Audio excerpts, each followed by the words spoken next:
Hello, this is Dan Berglund from The Rescue of the Bride. This video is titled 2 Esdras 13 Events and Timings. Today's date is June 30, 2021. Briefly, in overview, we are approaching the end of the last time. Jesus will destroy what remains of the fourth beast empire, and Jesus will gather to himself the remnant of the 10 tribes of Israel, which are the Western Christian nations led by the USA. This video is a study of the events and timings of the book of 2 Esdras chapter 13. Let's begin. We are living in the last days of the fourth beast empire. This empire is described in Daniel chapter 7 along with 3 other empires that preceded it. This fourth beast empire will soon disappear. As of today, June 30, 2021, 5 former US presidents are alive. However, 2 of them will still be alive at the end of the fourth beast empire. We can deduce this from looking at 2 Esdras chapter 12 verses 20 and 21. Here, on verse 20, 8 kings, that is, US presidents, shall arise in it, that is, the fourth beast empire, whose times shall be short and their years swift, and 2 of them shall perish when the middle of its time draws near, and 4 shall be kept for the time when its end approaches, but 2 shall be kept until the end. The former presidents are all old men.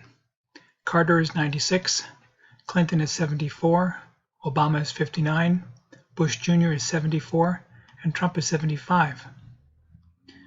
We can know how close we are to the end of the fourth beast empire by keeping track of how many of these former US presidents remain alive.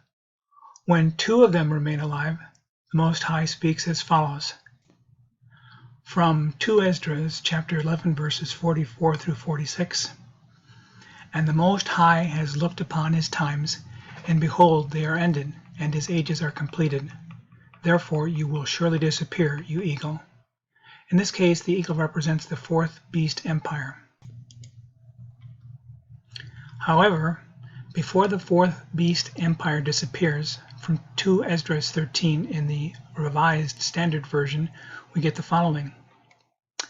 A wind made a man, that is Jesus, come up out of the heart of the sea, and that man flew with the clouds of heaven. Verse 5, an innumerable multitude of men were gathered together from the 4 winds of heaven to make war against the man who came up out of the sea. Here I put a confer note for Revelation chapter 20 verse 8. Let's go take a look at that for just a moment and read what it says there. And when the 1,000 years were ended, Satan will be loosed from his prison, and here's the part that's important, and will come out to deceive the nations which are at the 4 corners of the earth, that is, Gog and Magog, to gather them for battle. Their number is like the sand of the sea. And they marched up over the broad earth and surrounded the camp of the saints and the beloved city, but fire came down from heaven and consumed them. I found those words to be remarkably similar to what we're reading in 2 Esdras chapter 13 verse 5 and 6. I'll just read this again.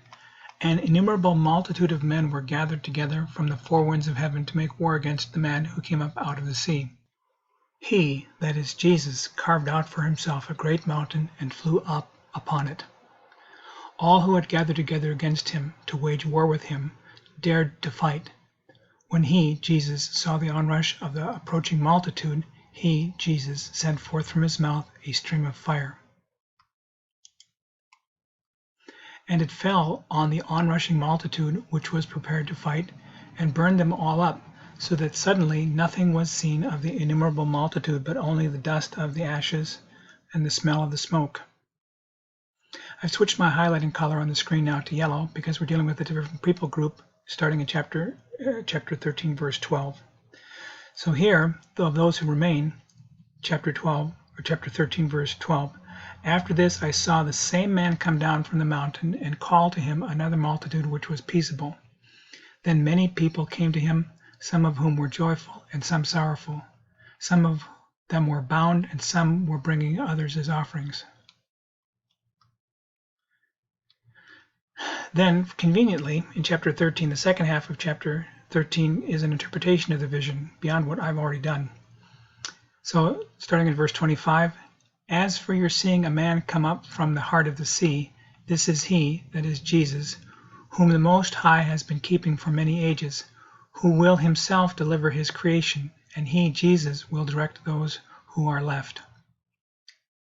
Behold, the days are coming when the Most High will deliver those who are on the earth, and bewilderment of mind shall come over those who dwell on the earth, and they shall plan to make war against one another, city against city, place against place, people against people, and kingdom against kingdom.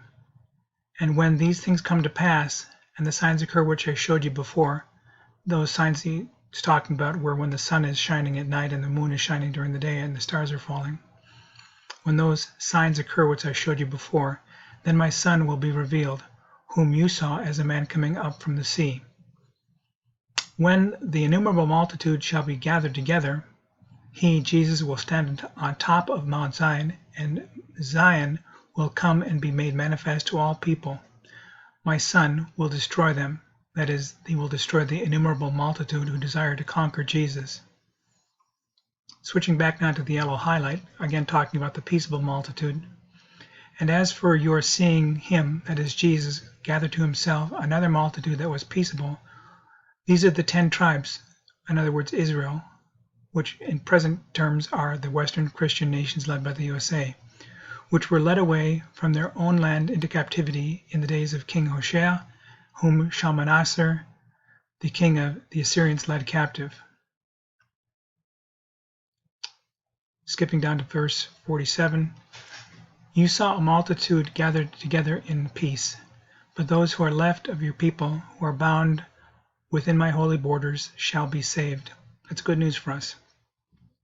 However, therefore, when he destroys the multitude of the nations that are gathered together, that's talking about the people who are warring against him, he will defend the other group. Switching back to the yellow, he will defend the people who remain. The summary of this is that we are approaching the end of the last time. Jesus in chapter 13 is very clearly telling us that he will destroy the remains of the fourth beast empire. And when we switched to the yellow highlighting, we saw that he's going to be gathering to himself a remnant of the 10 tribes of Israel. It says it right in the text. The interpretation of this 10 tribes of Israel is the Western Christian nations led by the USA. So you should be ready for what's coming. Your Heavenly Father created you.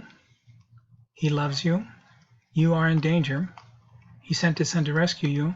You should ask his Son to rescue you. Believe in his Son, and he will save you. I've left the expansion of this at the bottom part of the page so that you can read that at your leisure. But these are the steps toward becoming a believer in Jesus the Christ, steps toward salvation. Thank you for listening to the video, and I'll catch you next time around. Thank you. Bye-bye.